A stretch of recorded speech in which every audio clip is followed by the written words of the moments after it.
rebuilding them and shaping them to serve the British people, focused every ounce of our global influence to deliver for working people, to deliver in the national interest. And I commend this statement to the House.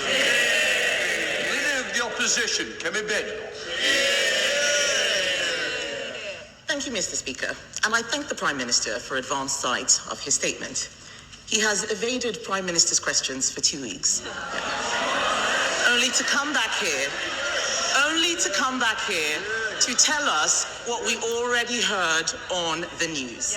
This is a weak statement from a weak Prime Minister, which can be characterized in 2 words: noises off. In his statement, the Prime Minister said, "We urge Iran and Israel to honor the ceasefire." He said, "We are using every diplomatic lever to support this effort." What diplomatic levers? Are they the same levers he's using with his backbench rebels? Is he just asking them to please play nice? Let's be honest, Mr. Speaker. Nobody cares what this Prime Minister thinks, and why should they, when he doesn't even know what he thinks, and clearly no one cares what he thinks because he was not involved. We used to be a strategic player on the global stage, Mr. Speaker, advancing Britain's interests with confidence. Order. You may not wish to hear the Leader of the Opposition. I do. Can I just say, it doesn't do anybody good in this chamber to try and shout somebody down who's speaking. Kemi Bodenoch. Thank you, Mr. Speaker. They can shout as much as they like, but we all know the truth. We used to be a strategic player on the global stage, advancing Britain's interests with confidence, and now we are on the sidelines. Over the last few weeks, historic events unfolded in the Middle East, and at every stage, Britain has been out of step with the US and out of the loop with Israel. Last week, the Prime Minister came back from the G7, insisting that there was nothing that President Trump said that would indicate he was about to get involved in this conflict. Days later, the US launched its attack on Iran's nuclear facilities. He had no idea what was going on. The week before, Israel launched an attack on Iran, and it became apparent that the UK was not even informed about the attack in advance, despite us having been involved in previous preventative action. How is this standing up on the world stage? On Tuesday, the Foreign Secretary, a lawyer, repeatedly could not say whether the US strikes against Iran's nuclear facilities were legal. This is a government that doesn't know what it's doing. Let me make the Conservative position clear, Mr. Speaker. Iran has been a direct threat to the UK for years, plotting terrorism on British soil. It must not get nuclear weapons. And this is a time for Europe to step up, and the UK should be leading. Instead, we have an Attorney General using international law to constrain and restrict the UK while the Prime Minister hovers indecisively on the sidelines. What we need is a leader. Instead, we have 3 lawyers. Last week, I wrote to the Prime Minister about how this conflict has underscored the folly of the government's £30 billion Chagos surrender deal.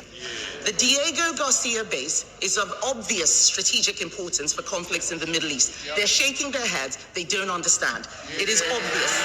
It was used extensively.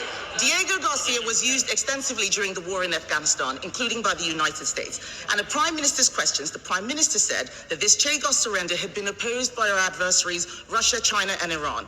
Since then, it has been widely reported that China have offered massive congratulations on the deal and conveyed that it fully supports Mauritius. So can the Prime Minister now admit that he was incorrect to state on the floor of this House that China opposes the Chagos deal? And can he confirm if he still views China as an adversary?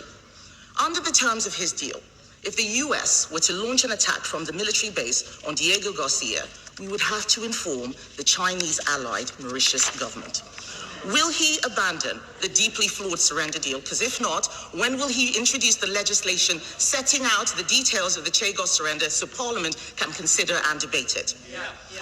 We welcome the announcement that the UK will be buying F-35A fighter jets, and I'm pleased that the Labour Party has now moved on from its previous position where it did not support NATO and advocated against the nuclear deterrent.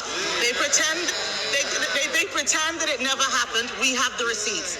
Conservatives are proud of exceeding the NATO baseline of 2% of GDP on defence, and we led NATO in getting there. But the government's aspiration to get spending on national security to 5% is just hope. The reality is Labour does not have a plan to get to 3%. It is all smoke and mirrors. And we do not know what the government will spend this extra 1.5% component on. So can the Prime Minister confirm whether this is money that we are already spending or whether there will be any new money? Because so long as this plan remains unfunded, these are just words. Instead of using smoke and mirrors to inflate defence spending, Labour should heed our call to hit 3% by the end of this Parliament with a fully funded plan to get there. You look at the money they claim they're going to save with their welfare bill. 5 billion is nowhere near the tens, if not hundreds of billions that we're going to need to find to meet this defence spending target. And this is the problem, Mr. Speaker. It is one thing to talk about spending money on planes and infrastructure, making announcements about reviews, but it is another to be clear where the money comes from and how it will be spent efficiently to secure the defence of our nation. They can mutter all they like. We all know that they are terrified of doing anything that is even remotely difficult. Mr. Speaker, it is crucial that there is a clear, united front in full support of Ukraine, which secures peace on their terms. The stakes could not be higher. We need the government to be leveraging British influence in every way it can for Ukraine. So can he tell us whether he pushed for clearer language in the NATO communique about Russia being the aggressor in this conflict? And can he update us on the UK's current position on Ukraine's accession to NATO, given the absence of detail in this year's communique? We must ensure our leading role continues, but this requires strong leadership and an ability to influence. Mr. Speaker, in conclusion, the Prime Minister may have finally returned to this House after a fortnight away, but in truth, he is all at sea. Irrelevant on the world stage, impotent in the face of rising illegal immigration, and now with 126 of his own MPs all openly undermining his authority, his government is incapable of making even the smallest changes to bring down the cost of our ever-expanding welfare bill. There is no way they're going to be able to pay for our defence. This is a government that is paralysed by its own legal advice, paralysed by its rebellious backbenchers, and paralysed by the fear of being found out for having no real vision for this country. Prime Minister. Can I say to those who were late in, please don't stand. Prime Minister. Mr. Speaker, we live in more volatile times than many of us can remember, with conflicts in many parts of the world that are evolving in a very fast and dangerous way. There's never been a more important time to work with our allies and to be absolutely serious in our response. That response was unserious. Unserious. To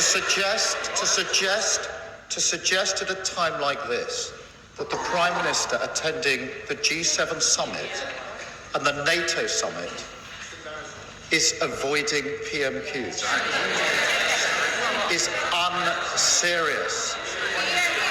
What happened at NATO yesterday was historic. It was very important at a time like this that NATO showed unity and strength with a commitment to the future, not just to the past. That took a huge amount of work with our allies over the last few days and weeks. We have been centrally involved in that, crafting the final outcome, and we were recognised as having done so. I'm proud that we helped put that summit into the right place yesterday. And the world emerged safer as a result. And that was the unanimous view of 32 allies leaving NATO yesterday. For the leader of the opposition to belittle it just shows how irrelevant she and the party opposite have become. They used to once be serious about these issues. They used to be capable of cross-party consensus. And all of that is slipping away. We've led on Ukraine. Free trade deal, and she talks about the prospect of US attack. She must have overlooked the fact that on Tuesday when I returned from the G7, the first thing I did was go straight into a COBRA meeting to plan for all contingencies, including a possible US attack on Iran. And I'll tell her why I did that, although we did offer a Privy Council briefing, so she knows this. But we have military personnel co-located in nearly all the bases across the Middle East. And therefore, I was extremely concerned to ensure that immediately on my return, I took every step to ensure I had the highest levels of assuredness that we had the preparations in place to keep our people and our assets safe should the need arise. So far from being blindsided, we were planning through last week. We were talking to the Americans.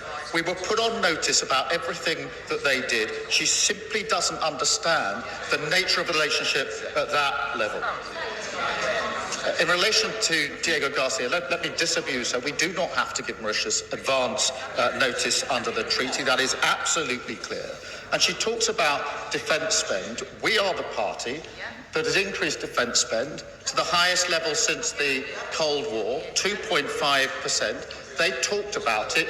We did it. And Mr. Speaker, she says we don't know where the money's coming from. She was pressed on this in an interview not so long ago, and this was her quote. She said this, Mr. Speaker, we talked about getting to 3% by 2030, and we couldn't make the numbers work, she said.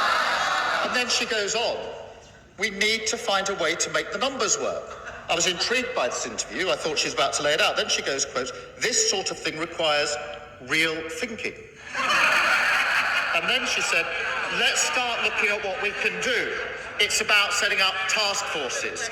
Mr. Speaker, that's how unserious they are.